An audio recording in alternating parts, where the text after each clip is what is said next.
అదృష్టరత్నమే మహాద్భుతం.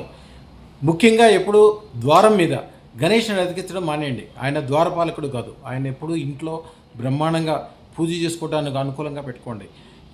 అలాగే లక్ష్మీదేవిని కూడా ఒక్కదాన్ని తలుపు మీద ఎప్పుడు అంటే అటు ఇటు ఆడే తలుపు మీద ఎప్పుడు లక్ష్మీదేవిని పెట్టకూడదు. లక్ష్మీదేవి కదులుతూ ఉండకూడదు. మీకు ఎప్పుడైనా కావాలనుకుంటే లక్ష్మీ గణేష్‌ని ద్వారం మీద పైన ఫిక్స్డ్‌గా ఎప్పుడైనా పెట్టుకోవచ్చు. అది మేమే చెప్తాం. ద్వారానికి రెండు వైపులా ఓము స్వస్తిక్కు ఇత్తడితో చేసింది పెట్టి చూడండి, అద్భుతాలు గమనించండి. అలాగే మీరు అదృష్టత్రం పెట్టుకునేటప్పుడు దాంతోపాటుగా మేము ఒక యంత్రం ఇస్తాం. దీంట్లో సర్వ యంత్రాలు అంటే వాస్తుకు సంబంధించిన ఈ భూతప్రేత విశేషాలు అన్నీ నివారణ చేసాయి, అన్నీ ఉంటాయి దీంట్లో. ఇది కనుక ద్వారం దగ్గర పెట్టుకోగలిగితే చాలా ఒక అద్భుతం. అది ఇంటికి అనుకూలంగా పెట్టుకోవాలనుకుంటే పంచముఖ ఆంజనేయ పెట్టుకోవాలి ద్వారం దగ్గర.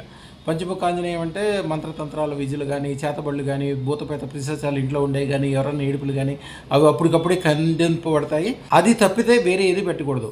కొన్ని వీధి సోళ్ళు ఉన్నప్పుడు మాత్రం లక్ష్మీ గణేష్ స్టైల్ పెట్టుకోవచ్చు. అది ఎక్కడ పెట్టుకోవాలో మేము వివరంగా చెప్తాము. అదృష్టత్రం ధారణ చేయండి. ఈ రోజుల్లో అద్భుతమైనది. దసరా దీపావళి మధ్యకాలంలో ఎవరైతే అదృష్టత్రాలు పెట్టుకున్నారో వీళ్ళెవ్వరూ కూడా మామూలుగా లేరు. ఒక రేంజ్ మనుషులుగా అయిపోయారు. అదృష్టత్రం ధారణ జీవితంలో అద్భుతమైన విషయము. శుభం భూయాత్, శుభం భూయాత్.